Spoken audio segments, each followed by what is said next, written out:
ঘুম থেকে উঠে চলে আসলাম রান্নাঘরে। আর আমাদের মেয়েদের কাজই তো রান্নাঘরে। সারাদিন এই যে মোছা ধোয়া, রান্না করা, কাটা বাছা, এই কাজ। ছেলেরা মনে করে যে তোমাদের কাজ আর কি, রান্নার খাওয়া, কিন্তু তারপরেও যে কত কাজ থাকে সেটা আমরা ঘরের বউরাই জানি। সময়তে নিজেরই রাগ ধরে যায়, দূর সারাটা দিন রান্নাঘরেই কেটে যায়। যেদিন রান্না না থাকে সেদিন মনে হয় কোনো কাজই থাকে। অনেকদিন কোনো ব্লগ দেওয়া হয়নি, তাই ভাবলাম যে তোমাদেরকে সঙ্গে নিয়ে একটা ছোট্ট মিনি ব্লগ শুরু করে দিই, তাই একটু স্টার্ট করে দিলাম। তো তোমরা একটু স্কিপ না করে ভিডিওটি পুরোটা সম্পূর্ণ দেখো, ভালো লাগবে আশা করি। ঘুম থেকে উঠেই আমি ঘরটা ঝাড় দিয়ে নিয়েছি আগে, তারপরে চলে আসলাম রান্নাঘরে। রান্নাঘরে এসে আগে আমি গ্যাস, তারপরে তাকটা মুছে নিলাম। মুছে নিয়ে তারপরে বাসনগুলো আমি পুরো পরিষ্কার করে সব মেজে নিয়ে ধুয়ে বেসিনটাকে ভালো করে পরিষ্কার করে নেব। সঙ্গে মাজলে পারে বেশ পরিষ্কার থাকে আর গন্ধগুলো হয় না। আমি তো সবসময় পরিষ্কার করে নিই, যখনই বাসন মাজি তখনই বেসিনটাকে একটু মেজে নিই সঙ্গে সঙ্গে। তারপরে ব্রাশটা নিয়ে চলে আসলাম উঠোনে। বৃষ্টি হয়েছে আর গাছগুলো দেখো কি সুন্দর লাগছে। বৃষ্টিতে ভিজে গেলে না গাছগুলো দেখতে খুব সুন্দর লাগে। আমি একটু ব্রাশ করতে করতে একটু ঘুরে নিলাম, তো দেখতে ভালো। আমার ব্রাশ করতে করতে না একটু হাঁটতে খুব ভালো লাগে।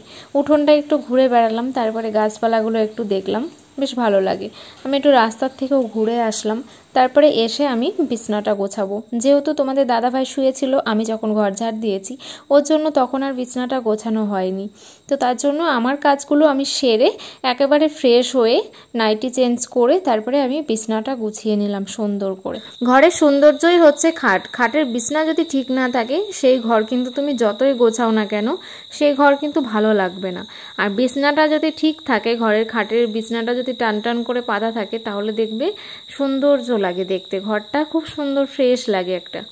আমার চুলগুলো পিছন দিক দিয়ে দেখছি আমি এখন, আর সত্যি কতটা মন খারাপ হচ্ছে আমার।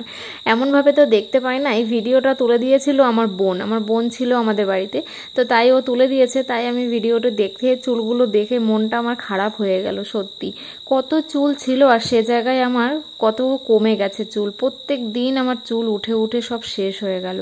দেখো আবার চলে আসলাম আমি রান্নাঘরে। এসে আমি প্রথমেই চালটাকে ধুয়ে ভিজিয়ে রেখে দেবো।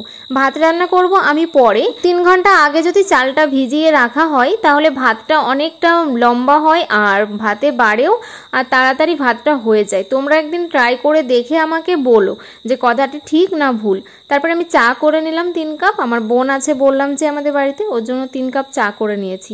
আর আমার ওটসের বিস্কুট আর ওর জামাইবাবুর আর আমার বোনের বিস্কুটটা নিয়ে আমি একেবারে বসবো। 3 জন মিলে আমরা একসাথে চা গল্প করব জমিয়ে আর চা খাবো। ভিডিওটি আর বড় করলাম না, ভালো লাগলে একটা লাইক কমেন্ট শেয়ার করো। আর যারা দেখলে তোমাদের জন্য অসংখ্য ধন্যবাদ। ভিডিওটি দেখা